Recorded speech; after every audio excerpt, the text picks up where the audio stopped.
Welcome to the Coast to Coast podcast, brought to you by Play Picks and the Lines. Coming to you from the West Coast, Josh Lander, joined as always by my guy on the East Coast, Nate Weitzer. We are looking forward to Friday night's NBA playoff slate. Nate, really great ride so far. We did have an opportunity for a gift card in that Jazz Grizzlies game. Donovan Mitchell's points and the amount of three-pointers that he made, no one was able to get that. So we are going to push that forward to today. Make sure you are liked and subscribed to that page. Jump in the comments for the eligibility to be able to win that gift card that we'll offer you guys here in just a sec. And as always, if you do need a FanDuel or DraftKings account, head to fdpicks.com, dkpicks.com. Find out all those local listings in your area and some great NBA playoff juice and boosts and promos in there for you guys throughout the NBA playoffs. Definitely check those out. But let's get into Friday night's NBA slate. Nate. Yeah, it should be a fun one, starting with the Hawks. -4 back home against the Knicks. I think that's been the most exciting series so far. And the total is 211 for that one. Knicks are +155 to win on the road. Then we have the Nets -7.5 as we go back to Boston. Total is 227 there. Boston is +250 to try to pull out one game in that series. And then the Clippers. Oh, the Clippers. -2. At the Mavs. Now they have to go on the road to try to get that first win. The total is 219, and the Clippers are getting -135 to pull that out. The odds makers still have some faith in them, despite them doing everything to dissuade anyone of having faith in them. Really, they brought this on themselves. I delight so much in watching that. Even if I were to bet on them, I would delight in watching them lose again and again. They ironed the basketball gods, tanking to play Dallas when they have a fantastic record against Portland. Win the first round series you can win. Don't worry about what happens after that. And they've just poked the bear and been embarrassed, especially Pat Beverly, which is just fantastic on top of everything. Luka just absolutely destroying him. But as the Mavs post a 128 offensive rating in those first two games, scoring 120 points per game, shooting 50% from three. But what I'm targeting here is just a little bit of aggression offensively. I mean, Dallas shot 36% from three at home this season. I think we'll get closer down to that. I think we'll see some good adjustments from Tyronn Lue. I'd like to see Reggie Jackson start. I'd like to see no Pat Beverly on Luka at any point. I'd like to see Kawhi turn back the clock and take on that challenge. He made Luka take some really difficult shots in game two. I think eventually, Luka is human. He will start to miss some of these. We saw him alternate big games in this series last year. It's just a lot of smoke for the Mavs coming out of the gate, right? They really wanted those first two games. They really got them. I think there's a little bit of a letdown factor here. So I'm just looking for less points across the board. These teams are playing at a very slow pace, 93 points per 100 possessions, slow pace. I'm looking at the under 219.5. I'm looking at the Mavs going under 109.5 in particular. You look at their record against the over 5-20 when they're underdogs. That's 1-8 when they're underdogs at home. So I'm expecting the under. I don't have much faith, but I like the odds of the Clips winning and keeping it under at +230 at DK. And obviously, they're not going to win without Kawhi getting about 25 points. Their supporting cast has been borderline useless.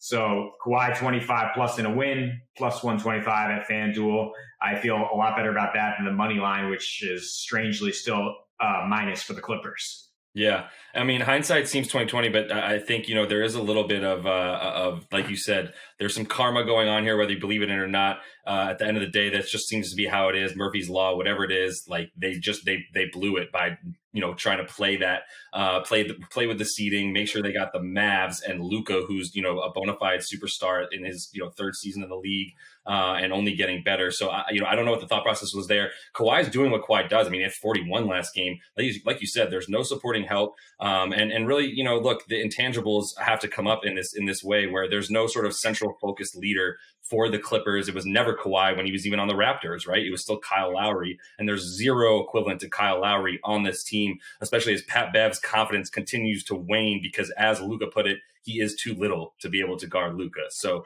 I don't know if I'm going to even come close to touching that Clippers. I do like the idea of the under and the Mavs regressing a bit, but at the same time, I might like to see a continued props for guys like Tim Hardaway Jr. And taking the points of the role players, and the Mavs continue to play very, very well off of Luka in that series. So, taking it to the New York Knicks, who are one win into the playoffs this year. This is pretty exciting stuff for the Garden. It was not a pretty win. They did make a huge comeback. They relied on Derrick Rose's offense to carry them in the first half to keep them even in the game within double digit, within the under 15 points or so. And now they're going back. It's a 4-point spread. Much bigger than any of the spreads that we've seen so far for the first two games, obviously. And the thing I think that everyone's talking about, specifically Hawks fans, is Trae Young's minutes. And Nate McMillan even said after the game, Trae played 35 minutes. That's what he plays. And so it seems like he might continue to play that. But in the 35 minutes that he was on the court, their offensive rating was 102. Still not very good. But without him on the floor for 13 minutes, it was 59. That's putrid. That's when the Knicks came back. That's when Julius Randle, took over in the third quarter enough to score 11 points of his only 15. And I do think you'll continue to see Julius Randle struggle as they're going to bring someone else into the paint as soon as he starts to move towards it. He's going to be guarded by a big guy like DeAndre Hunter and the like. And then they're always going to see a Clint Capella type coming into the lane to double him and see what he does from there. So I do think that, he's going to figure this out a little bit more enough to get his assists. I do like his 5.5 assists that you can get at FanDuel.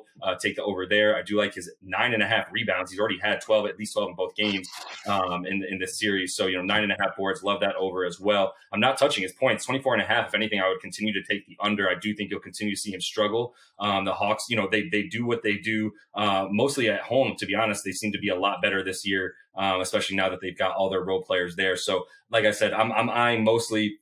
I think Trae will continue to do it. You can get his three-pointers made. Take over 1.5 threes is the offer. It's only minus 185, but I mean, he's probably going to do that in the first quarter. Then I'm going to continue to look at, as I said, Randall, 9.5 boards, 5.5 assists, and then just taking Trae's points, minus 120 at DK, 25.5 points. I think, once again, he could have close to 20 by halftime.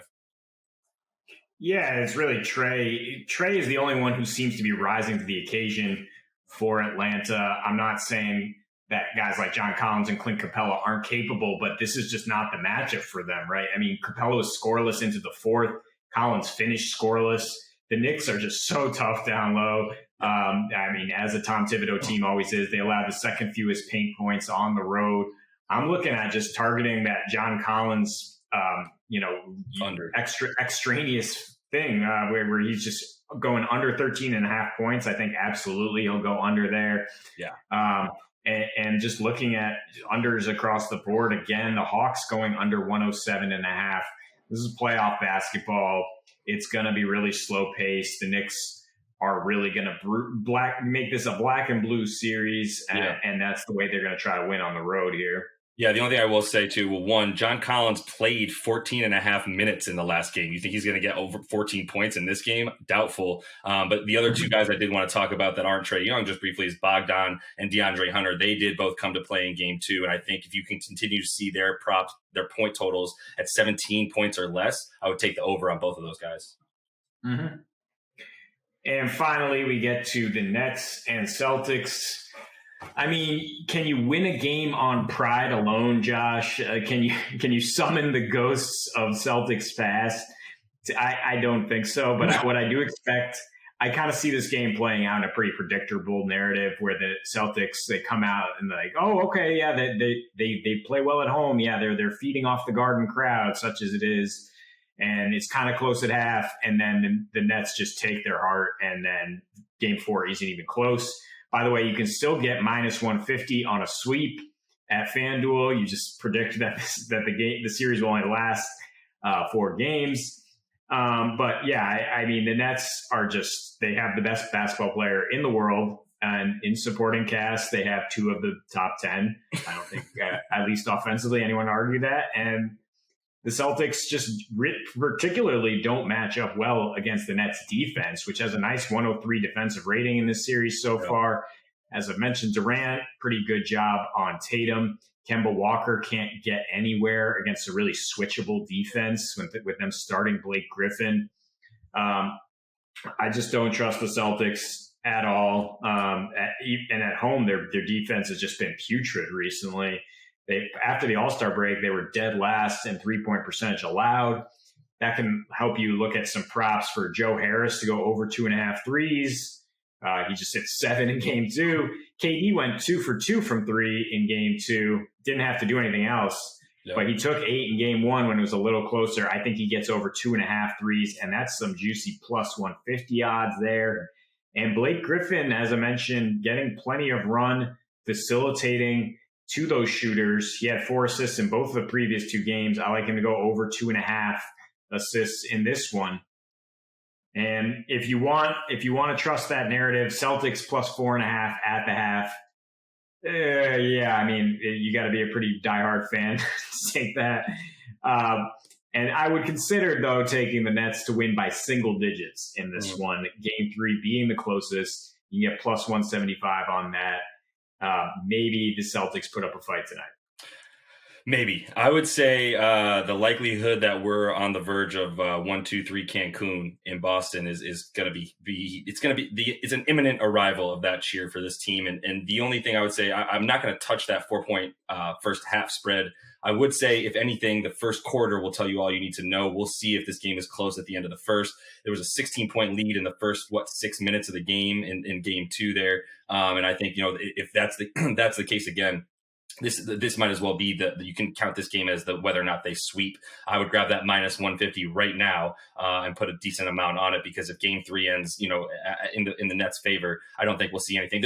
I'd like to see Marcus Smart be able to maybe take on KD and just that matchup. They've had Tatum on him, which he's done what he could. Now he got poked in the eye. He's likely to play, but the problem is you can't take Marcus Smart off of either Harden or Kyrie and put him on KD. So that's going to be really the issue for every single team that comes up against the Nets in the rest of the playoffs.